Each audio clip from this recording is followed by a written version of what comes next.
Welcome to another episode of Five Lemons Laughing. I'm Amanda, and I'm here with Drusilla, Melissa, and Penny, and our fifth lemonette, Morgan. She is on an adventure right now, so she's not joining us, but we miss her, and we'll look forward to having her back next week. On today's episode, it's more than just a conversation. It's a passage. We're talking about endings and how they come in many forms. It could be a move, a shift, and it doesn't have to be a goodbye. We don't have to express it in words. But saying goodbye isn't always about letting go. Sometimes it's about stepping deeper into truth. Today, we're exploring the sacred, messy, and magical nature of endings and how they often mark the beginning of something more aligned, more alive, and more true. In a beautiful moment, Melissa, our sister, our friend, our co-host, shares a personal story of farewell as she follows her dream and moves abroad. Today, we're asking what happens when we choose to close a chapter in our lives. Are we closing a door, or are we opening to freedom, to presence, to what's next? So we're so glad that you're on this journey with us. Nice. Yes. Well, we've all had goodbyes. We've all had bon voyages even, I think, right? Like just transitions and moves. And so I have had a dream. I first traveled to Europe when I was 14. And I did with happens to be my husband's family because I was best friends with his sister my whole life. I still am. So we went on a trip to Europe. They took me. And from that moment, I was like, I am coming back here and I am going to live here. So when I graduated from college or from high school, actually, I had just turned 17 and I asked if I could go live in Europe. And my mother said, I'll support you in doing that. But you have to get into college first. So I managed to do that. It was my junior year. I graduated at the end of my junior year. And so I took off to Europe at 17, thinking this is what I was going to do forever. And I spent the summer in Europe and then was like, oh my gosh, I got to come home. I got to go to college. So I came home and did that. And then from then I've been doing lots of trips back and forth. I lived in Rome for a little while. And so my husband's also a traveler. And we decided that we wanted to live abroad many years ago. And so finally getting kids through high school and that kind of thing, it's our opportunity and we're taking it. So we are moving in 20 days to the UK first. And then we're going from there. We're going to kind of ride out the heat in the UK. And then we're going to go to Greece in like September. So it's been really interesting because I just keep following my heart. I just keep like, this is something I've been called to do. I don't know if it's going to be for a season, a year's, a lifetime. I don't know, but I really, really feel that this is my next step. I just know it. I don't know. Of course, none of us know what's going to happen. But I know that if I choose not to do this, it will still be like the itch I haven't scratched. So, we're going to go for it. We're going to give it a try. And so the goodbyes it's just been really interesting. I'm really trying to stay very present. And when I stay present, I don't get so overwhelmed with what if it doesn't work out? What if something happens to my mom? What if we have to come back? What if we run out of money? Like just the list of things. So I try to stay very present with it.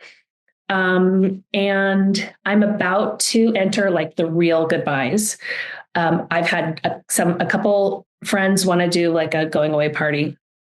And I have said no, because I don't want a big drama thing. And I feel like a lot of people will come visit me. So everyone wants a friend in Europe that they could go hang out with. So I figure I'm going to see a lot of the people, but it's still, we had to say goodbye to some friends last night at dinner, and it was so touching. It was really a beautiful thing because we all just kind of accepted that we hope to see each other again, but we're not sure.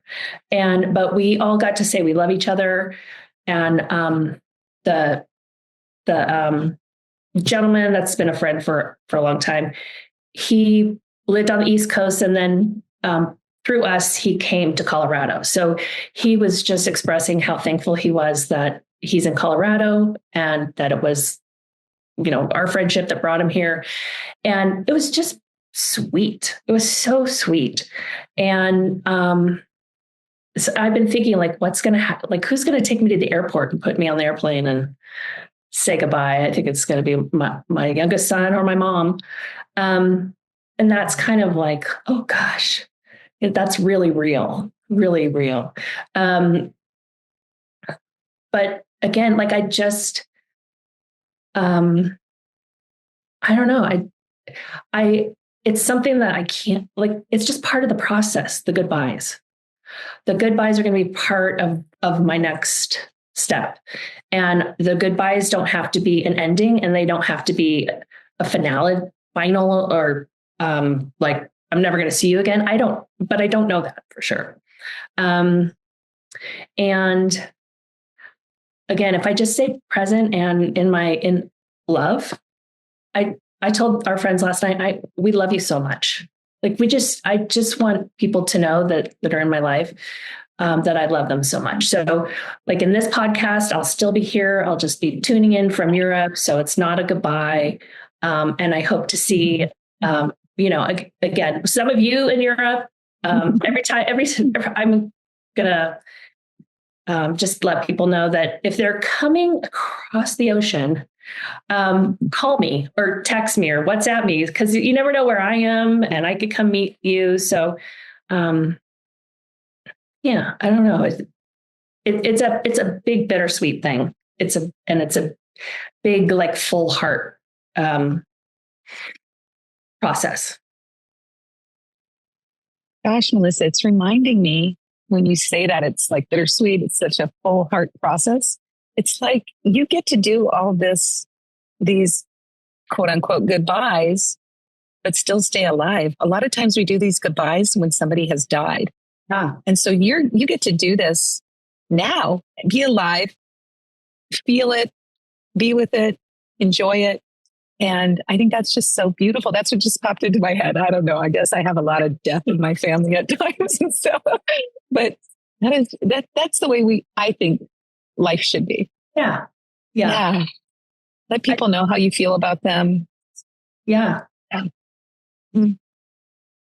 And I really, I was telling someone the other day that, there's a big part of me that could just stay here. I love Colorado. I love my friends. I love the lifestyle here.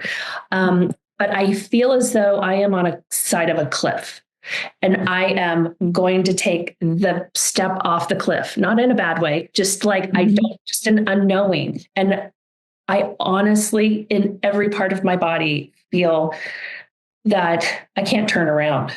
I feel like I have to take the step. It's a calling, a direction that I know this is the right direction. And I haven't had a lot of those in my life. Like, so I'm going to follow it. And I really do feel that saying, where you take the step and the step just pops up and appears. Mm-hmm. I feel that that's literally happening in my life. Mm-hmm. So I could let a lot of fear stop me, and I'm just not going to do that. I'm going to take the next step. And I honestly, like I said, I feel like I'm bringing people with me. Like, I don't feel like this is a big, huge, it's definitely the end of a chapter. It's definitely like, I feel as though the page in the book is turning and I'm going into the next thing.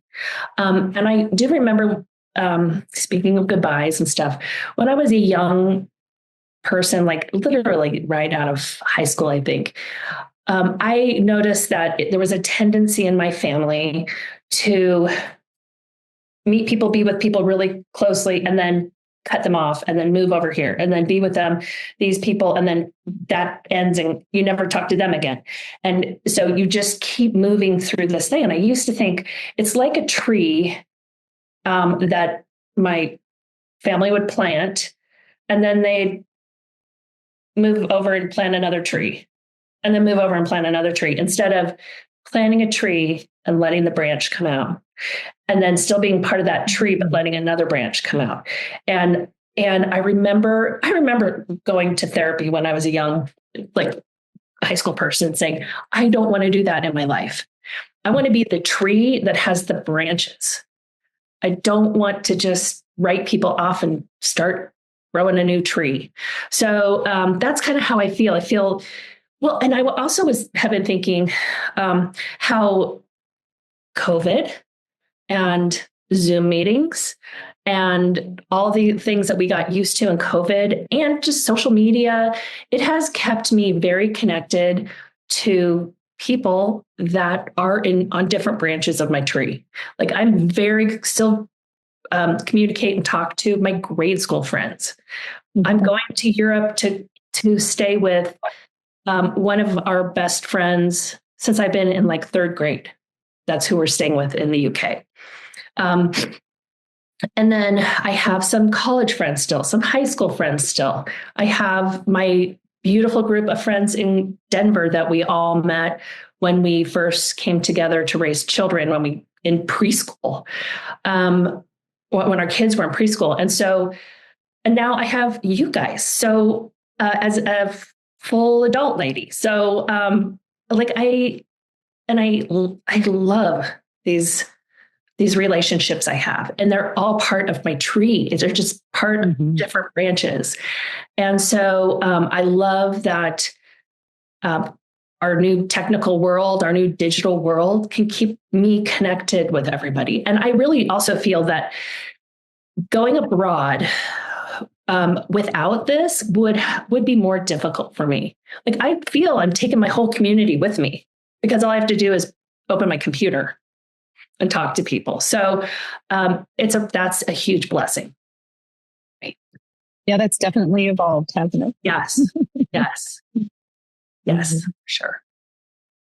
So, Melissa, you said something super interesting that's still in my mind from the very beginning. You're staying very present with people. Yes. Do you think, do you practice that presence? Like, if you weren't getting ready to transition to a different life or the next chapter, would you be consciously so present with the people that you're around? Good question. Well, it's just an overall practice in my life.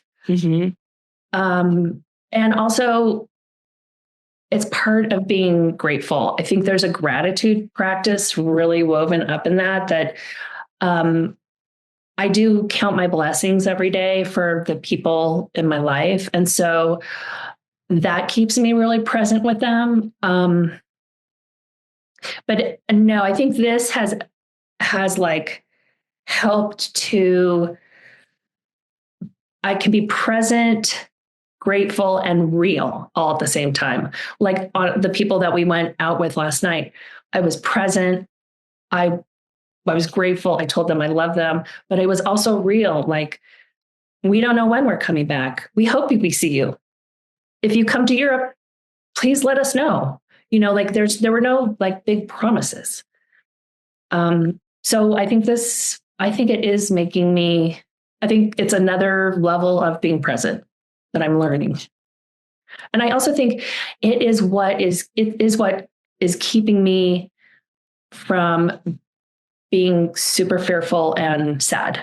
Not that I shouldn't be that if that's how I feel, but it's just helping me not to like create that drama in my head of the future. Does that answer your question, Amanda? It did. Thank you. Yeah. When my husband and I were getting ready to move to New Mexico, which might as well be Europe. Yes. East Coast. We had lots of going away parties. We did. because I, like you, was done, right? Like I knew that chapter was done, right? I was celebrating that. And hearing you talk about your go-bys, just I think that was for me, because everybody does this differently. For me, like doing it all together and having lots of parties and just celebrating our friendships really helped me to actually turn the page, right? Like to complete the circle, to make sure that I had the opportunities to express the gratitude and receive the gratitude, right? Yeah. Like they're different conversations when you know that you might not see someone in person again, right? It just opens up some real door to talk about. Mm-hmm. Yeah, that's terrific. I did agree to have a little shindig just recently. So you just convinced me that, it was kind of on my radar, but now I do want to have one. I do want to express my gratitude. I have thought like I will write some letters. I like to write letters or call someone and express that one-on-one, but I can also do that and celebrate. You're right. I wasn't even thinking about celebration. Yeah. It's good advice. So happy for you. Yeah. I am. When you first started talking, I was thinking the word courage kept coming. And then I thought, well, it didn't seem like it took much courage. But then I think it's because it's been a process now. But back when you first made the decision and was firm about it, talk to us a little bit about the courage it took to commit to doing it when there was a point of no return, really. Oh, that's interesting. So I do, in having done also spiritual work, I really feel like courage is like on the scale of consciousness. Courage to me, I've always thought that's the tipping point into the kind of higher vibrations. And so I have really been working on courage. I mean, I've always been kind of a rebel, kind of adventurous. But this took a lot of courage. So I have been just kind of aware of when I am faced with a decision that could take more courage. And I have been I've been making those decisions to go into courage because I know it's going to bring me into a higher vibration. And so, yeah, I mean, it does help that I have a partner who wants to go with me, and it helps that we share everything. I'll tell you a little story about the underwear drawer.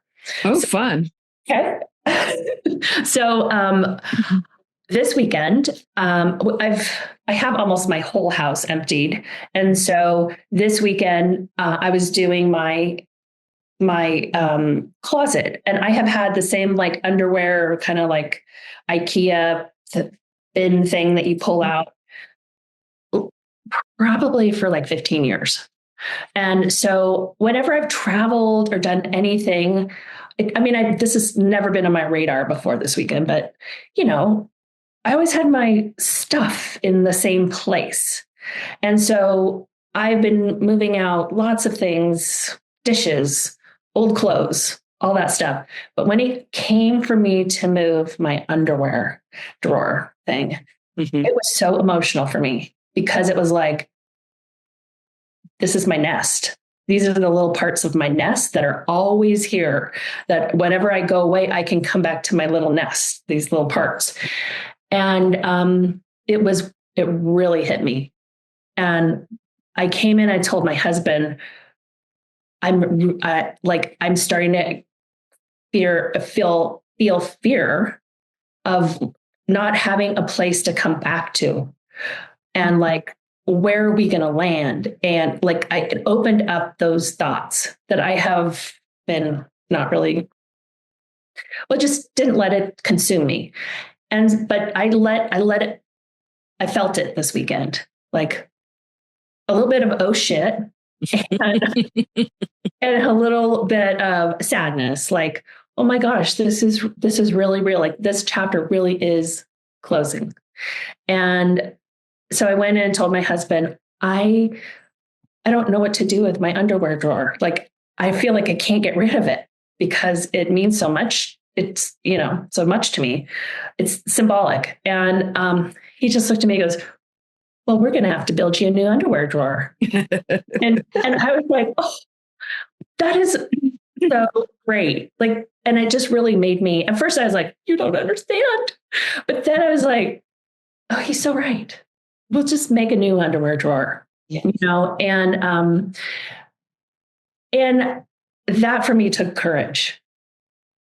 Like it's so silly, but it's to like let your nest go, especially the nest that you raised your kids and your people who've had your back for like the last 20 years. So there's my underwear. So the home that you're living in right now, Melissa, is that the home you've lived in for the last 20 years? No, it's and that helps. Like we've been making shifts over the last probably 7 or 8 years. So we moved out of our family home, and then my kids graduated from high school, and one moved away, and the other's about to so there are life transition times that have helped move us forward. Mm-hmm. I love that you recognize the attachment to your underwear drawer.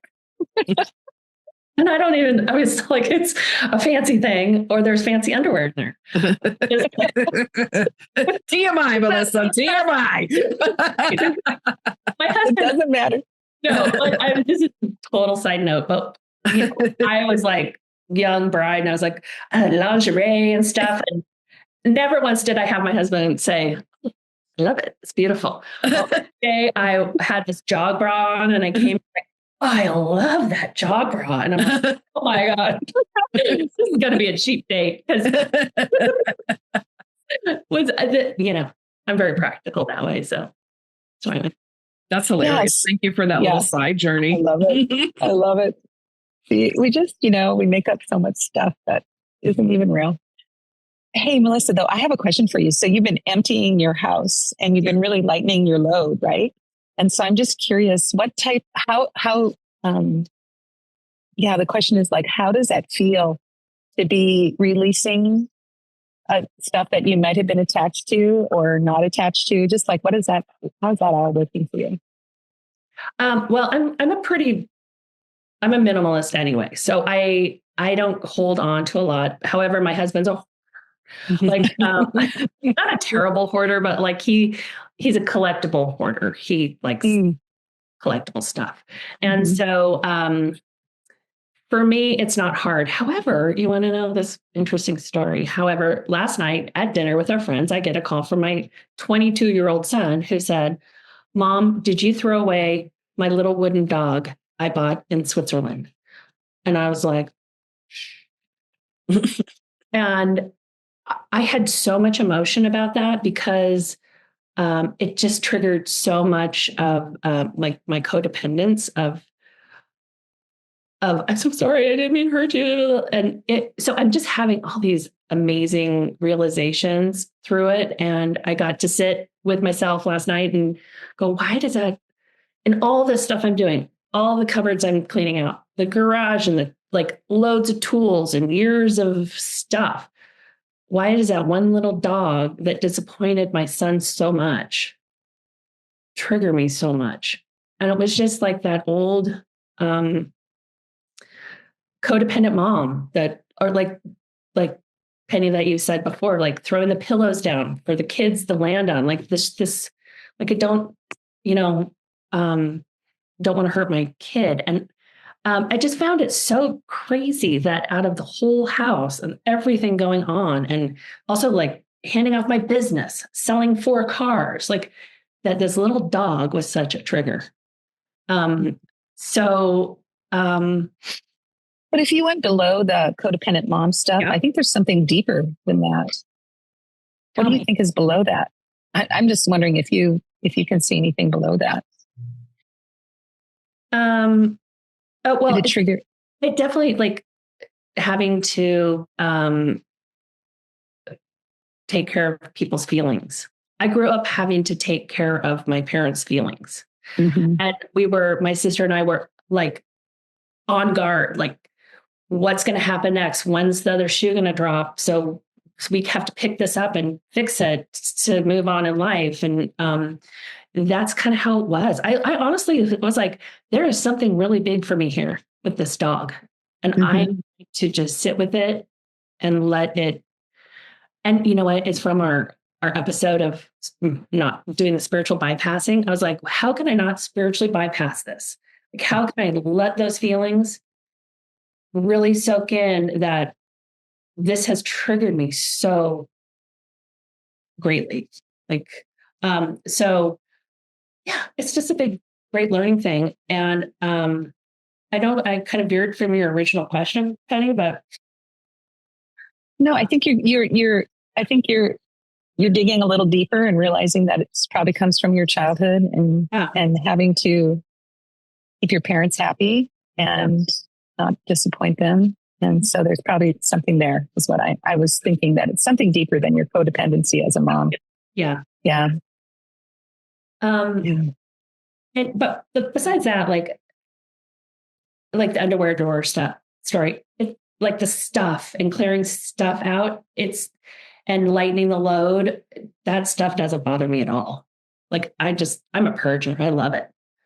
And I also feel like if we come back, we are already like transitioned into that, kind of downsizing part of life. So, yeah. Your whole story it reminds me of such a spiritual journey. Oh, yeah. From the very beginning, you said you felt a pull, like the next step would just rise up. And you said you haven't had that feeling much in your life.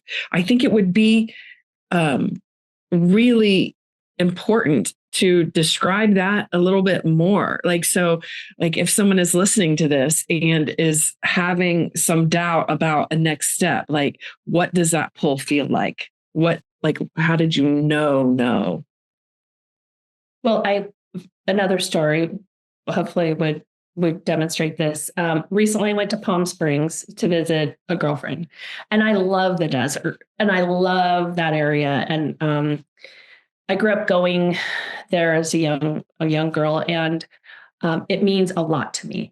And so when I was down there, I called my husband and I said, I could totally move here. Like we could retire here, and maybe we should. Maybe we should just bag this whole Europe thing and just move here. And he's like, okay, we could do that. And so he started looking at property online and stuff. And then again, I was like, I'm going to just sit with this for a second and percolate a little bit. Like, what is this all about?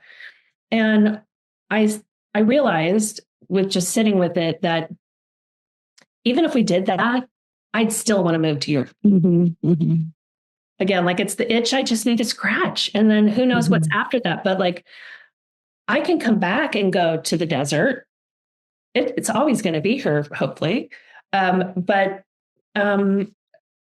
it just didn't feel like the step that made the most sense, because I was still going to have this draw that's drawing me to Europe.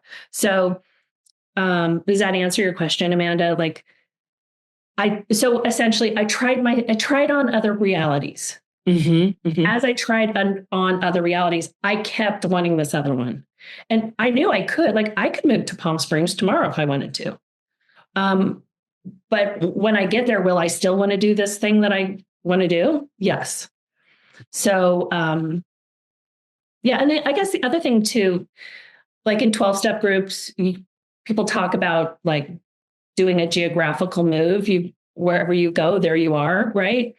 And I do think that in the past, I've had those feelings like, I just want to get out of here. I'm just going to move. And it literally that is not it, even an ounce. It's literally I'm not running away. I'm running to. I'm really feel like I'm going towards something. that is the golden nugget right there, right? Mhm. So this feeling is a pulling, not a running away. That's a huge distinction. That's what I was looking for. And Yeah. in Not the Palm Desert, the Palm Springs thing, like I could make a lot of choices. Let's say I had 10 choices. And if I put myself in each of those places, what am I going to still want to do? And I'm still going to want to try this adventure. So that to me was another big like, oh, aha, like, okay, this is what I'm doing. Yeah. So you're running towards your dreams, Yeah. right? Right. Yeah. Beautiful. And like the step, running towards it with no path ahead. There's no steps yet.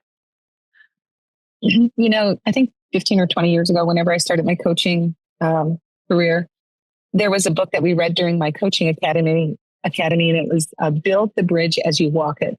And I have that book still, I believe. And I think I need to go back and read it again because I don't remember exactly what it was about. But every time you've talked about, not knowing what the next step is, that just reminded me of that book. It's such a great thing. Yeah. I think I've said it before that I often, as I'm driving down the road, I often think that like the highway's just unrolling in front of me. Yeah. Like it's just being created just right ahead of me. It's just being created. And that's really what A Course in Miracles talks about, right? It's that it's everything we see is a projection from our mind. So let's create the really great stuff, right? Yeah. So you're creating the great stuff, Melissa. I love it. And taking action towards it. That's awesome. Yeah. it sounds like you're developing. Go ahead, Drusilla. Okay. So I want a little advice, I guess. So my husband and I have often talked about living abroad as well. And we haven't done it because I have told him that as long as my mother is on this earth, I'm not leaving. So how did you get over that hurdle? And I know I saw the look on your face when you mentioned your mom possibly being the person to say goodbye at the airport. Tell me about how you were able to get past the thought of leaving with her still here. I haven't gotten past it. And I mean, you just saying that made me kind of tear up. Like, I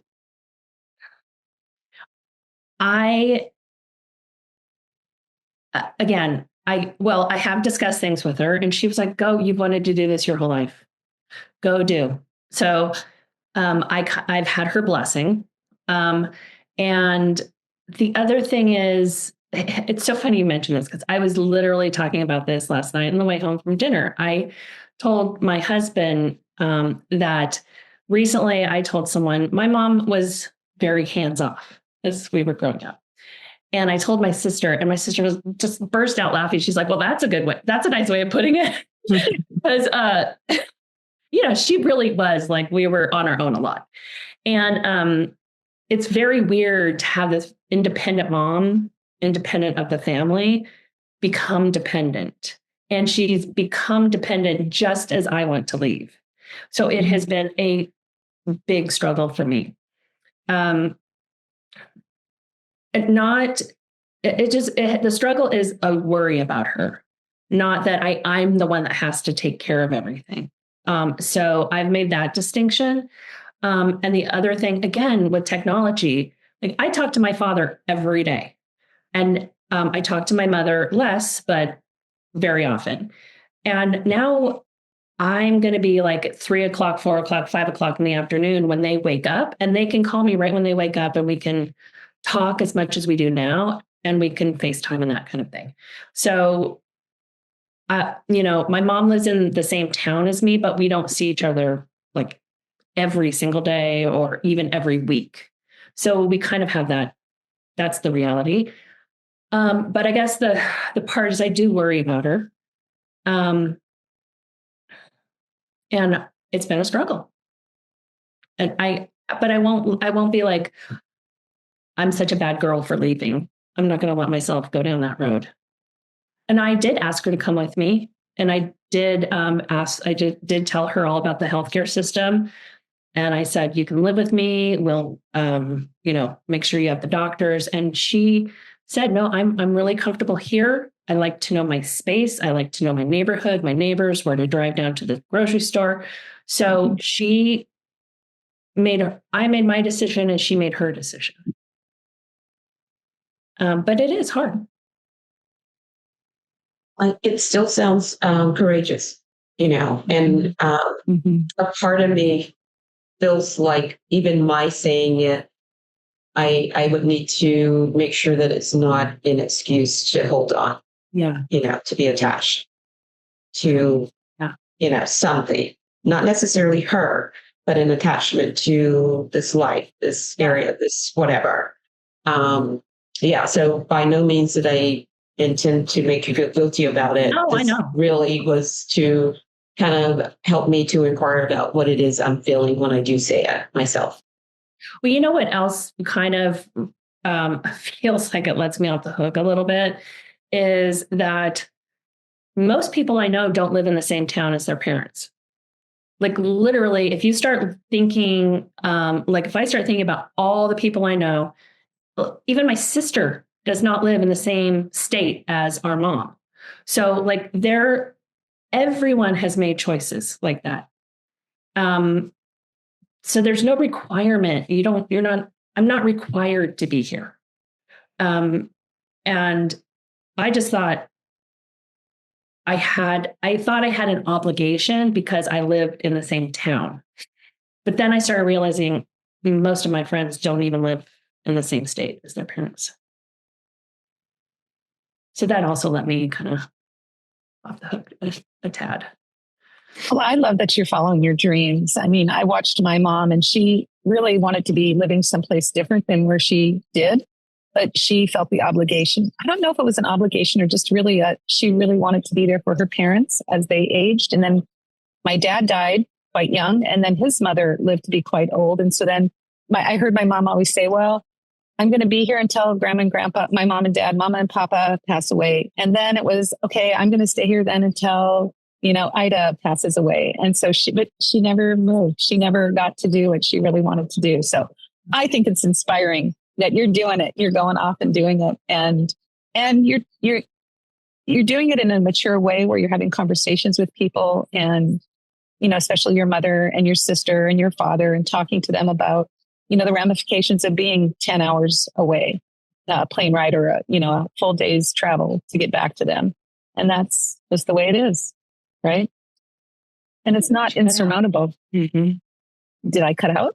You did. You did. Yeah. Oh, and that's what.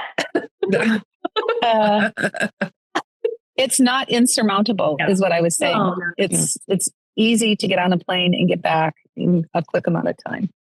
So, and being a mother myself, if my child came to me, I would be like, go live your dreams. That's what you are here for. And I had probably 2 years ago, I just realized I think it was someone's death. I was like, I do not want to be on my deathbed and say, I never did that. And so I just decided I'm doing it. Like your mom. I mean, that's one of the biggest things people say on their deathbed. I wish I would have traveled more. I wish I would have lived the dream I wanted. Mm-hmm. And I'm not going to be on my deathbed saying that. Yay. And I think it goes back to the pull, right? Yeah. If this is a pull, if this is a life's path, I know you don't use the word God, but I do. So it's like if God or the universe or source is pulling you to something, then there's that next step is going to arise. All the goodbyes are going to be framed in gratitude and love. And it's right. It's just right. There's no wrong. Yes. There's no wrong. There's just none of that. And it's even people that would try to put the wrong on you, it doesn't stick. You're like, no, that doesn't work for me. Right. It's because it's your path. It's your path. Mm-hmm. My journey is my journey. It's not your journey. Your journey is not my journey. And I'm going to live vicariously through your journey. Okay, Melissa. Well, I know you're coming to Europe this summer too. I am. Yeah. Oh. Mhm. Maybe that's where we'll actually meet in person for the first time. Wouldn't that be crazy? Same thing, because I think we're going to be possibly going to be in Spain in November. So Oh, cool. Yay. See? That's awesome. Yeah, I honestly just tell me you're coming. And if I happen to be close, I will come see you, or you'll come see me, or our paths will cross, or maybe this trip they don't cross. But you have to promise me. I'm just saying, hey, I'll be I here. promise. Okay. I'll let you know. Yeah. Awesome. Awesome.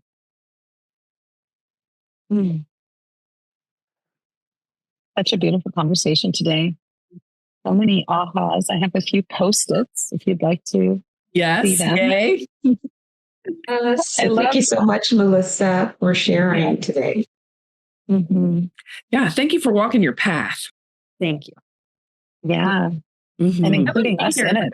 Everyone. Yeah. It's been a group effort. You've all held my hand as I've taken the next step. So I appreciate that. Yeah. And I love the very first thing that we started talking about was to be the tree that has many branches. And I am not the best artist, but that's a tree with many branches.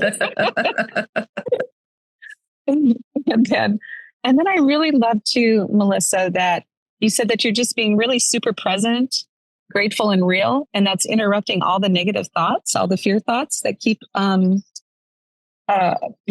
keep trying to raise their ugly little head to stop you from doing this. And then that courage is the tipping point into the higher vibration. That was really powerful to hear that. Because it does take a lot of courage to follow your dreams. I really believe that. And then I love that Amanda reminded you that celebrating friendships helps turn the page and complete the circle. And so that's a really powerful thing. And then biggest one, if you're being pulled towards it, run towards your dreams, right? Mm-hmm. Just keep running right towards them, instead of, let's keep running towards them. I think is the best thing for all of us, especially when it's a constant pull. Yeah. And that's what we want, to be pulled towards things versus pushed, right? Yes. Yeah. So thank you everyone for joining us in this beautiful episode today, this sacred exploration of endings and beginnings here at the Five Lemons Laughing. As we close today, let's remember that every ending is actually an invitation. It's a call to trust, to lean into the unknown, into the open hands and open hearts of what's next. And just to really remember that if you're aligned with love and with freedom and with courage, that as you walk the path, the next step will reveal itself. And so, Melissa, your courage is very, very inspiring. And as you follow your dreams, you're inspiring all of us to do the same and to not let any of those little fearful thoughts, block us and stop us from doing what we truly are being pulled to do, right? So as you cross this threshold, may you feel the love and the appreciation of this circle that you've created right here. And just really enjoy every moment. I love that you're being super present already and that you have all these branches that you're building even before you leave to help you as you complete the journey. So whatever chapter, to all our beautiful listeners, that you are closing, may you do so with the same amount of gratitude and curiosity and compassion for yourself as Melissa is doing. I mean, it's just so beautiful the process that you're going through, Melissa. And remember, endings aren't failures. They're just invitations to grow, to love, to live even more fully. And remember, the universe is always conspiring in our favor. And so I really believe that what Melissa's doing is the universe just reaching up and helping her be what she wants to be. So, yeah, I don't know what else to say, but we love you, Melissa. We're so excited for you. And we know it's not an ending for this podcast. It's just the beginning and it's an opening to even greater things. And so thank you for joining us. And if today's episode moved you, we invite you to go deeper with us through our spiritual counseling, executive coaching, or a one-on-one session. Together, let's open the doors to miracles and loving transformation. Remember, the universe responds to your willingness. So say yes and see what unfolds. That's exactly what Melissa's doing. She's saying yes and she's seeing what's unfolding. So thank you for being here with us today. Your growth is always our greatest joy, and we can't wait to connect with you again. So have a really beautiful rest of your week, and more will be revealed. Bye. Bye. Bye-bye.